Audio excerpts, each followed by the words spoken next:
bilang isang OFW. Matagal, taunan din ang uwi sa Pilipinas. Yung iba pa nga halos din na umuwi. Maraming mga klaseng OFW. May mga sobrang sipag na ginagawa para sa pamilya. At may mga OFW naman na umaalis lang para sa kanilang sarili.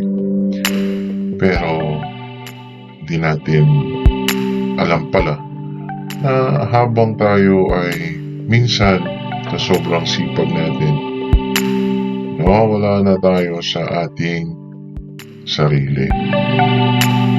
Maniwala't kayo sa hindi, ang lahat ng ito ay bunga sa ating mga pangarap. Kaya tayo nagpakalayo-layo sa Pilipinas.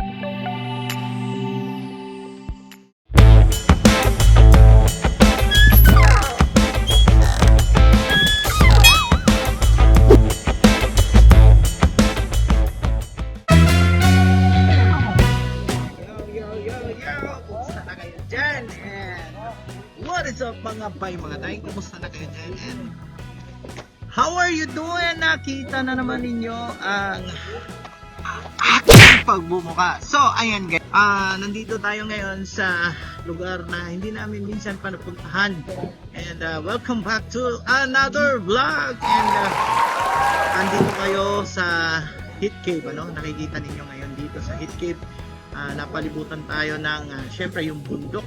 At dito lang yan sa Kingdom of Saudi Arabia. So long time no see guys. Matagal na rin ako hindi nakapag-vlog. And so andito na tayo ngayon, nakapag bakasyon ng konti.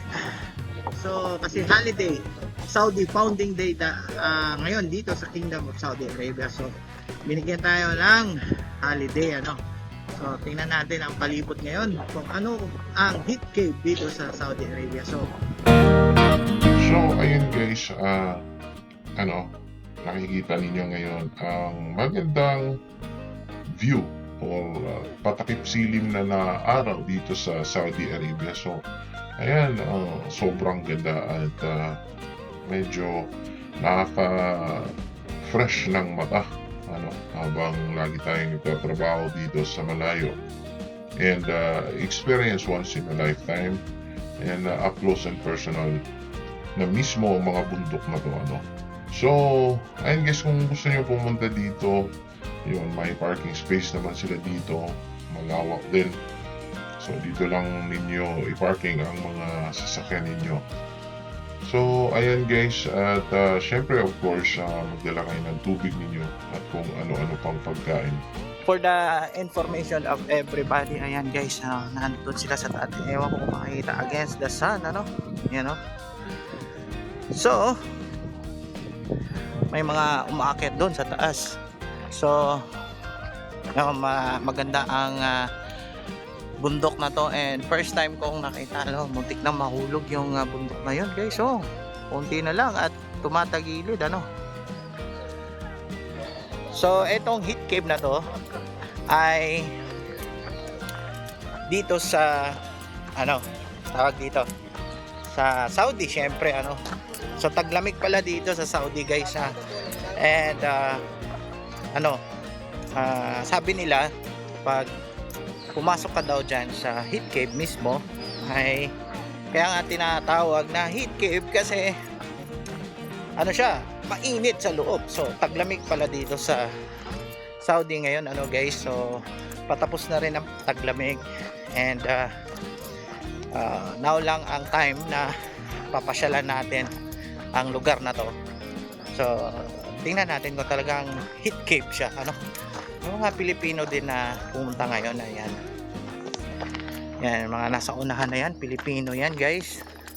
Nakikita ninyo ba yan, yung nasa taas na yan? Ewan ko kung nakikita ninyo, mga paniki or ano ba yan, mockingjay bird, hindi ko alam. So ayan, mga lumilipad. Ewan ko kung nakikita niyo yan. Yan. So punta na tayo sa baba. So may pababa pala ang heat cave na to. So yan. So, medyo stiff ang sa baba. Oh, bye. Ano meron dyan, bye? Sobrang tarik sa baba. And yung cave na sinasabi ay yan. So lake. Yan. So yan yung kuweba guys, ano. Medyo napakalalim dyan sa ilalim na yan. So ibig sabihin, etong nandyan ay wala yan. Yung mga Totoo, wala yung mga yan. yung mga gravel na yan. Oo, may sasakyan dyan. So, tsaka may gabay na tali. So ngayon nagbago na, ganyan na. Bago na. Parang hindi nila dinevelop ba? Hindi. Kasi ano raw, hindi raw safe eh. Hindi safe. Kasi marami yan maglalaro. Parang may bagong dati hindi ganyan yun. O hindi nga ganito yan.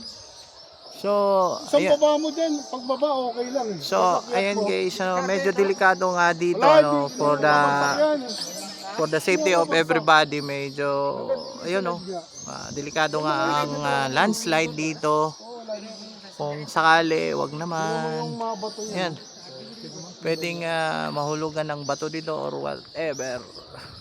So, subukan nating bumaba guys, Sa baba tayo. So, medyo matagal na tayong hindi nakapag climbing, So, medyo ayan, ingat lang tayo. First time nating mag akyat uli ng mga bundok. Kung hindi nyo natanong dati, char lang. Dati ay maakyat tayo sa Mount Apo, doon sa Davao del Sur, Kidapawan. Yes!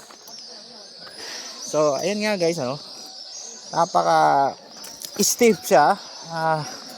Medyo ayan. So, medyo nasa kalagitnaan na tayo. Ayan sila. Ayan yung kasama ko. So, ayan. So, subukan nating baba pa. Ayan. Hanggang dito lang naman tayo dyan sa bungad na yan. Kasi tingnan natin kung anong meron dyan. Medyo delikado yan. Pwedeng may mahulog na bato or ano-ano. Huwag naman sana Dati daw ay medyo walang walang yan yung sand gravel, parang nag-landslide lang yata to. Pero hindi ko alam ang history nito. Medyo mahirap nga dito yung pababa. Ayan. Mahirap. Parang dadaus-us ka. Yun yung so yun yung tubig doon. So ito yung heat cave guys, Ito yung heat cave na sinasabi nila dito sa Saudi Arabia. So tingnan natin yung tubig doon.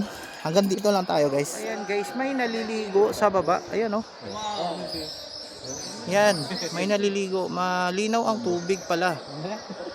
So hindi na tayo pupunta dyan. Medyo mahirap. Di ba ba? So yun ang sinasabi nila.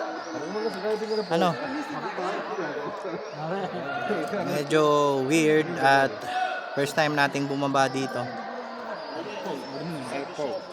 So akit na tayo guys. Ayan. Hindi ko alam kung gaano ka taas to dito. So Bay! Bumaba ka rin pala. Na-intriga ko Na-intriga. Yan yung naligo doon, Bay. May mga naligo doon.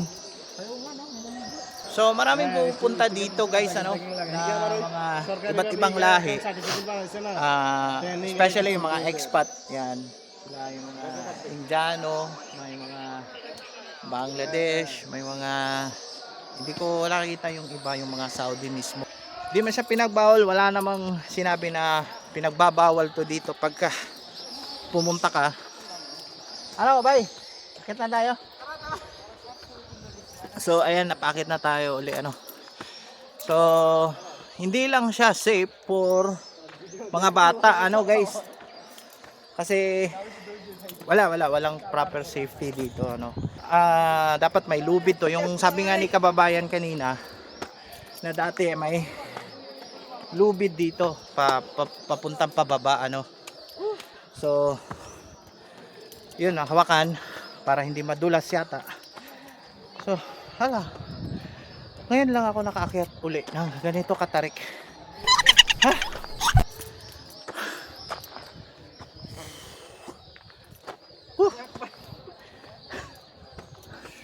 Hangaka eh. So ano masasabi mo bay no? Ganda. Pumunta ka dito, ano bang anong impression mo? Safe ba hindi? No. So yun nga sabi ko, ingat lang kayo pag pumunta dito no. Pero ito adventure naman sa amin lang to. Kasi walang hawakan. Pero may mga babae din, mga babae no. Tara bay. So tara.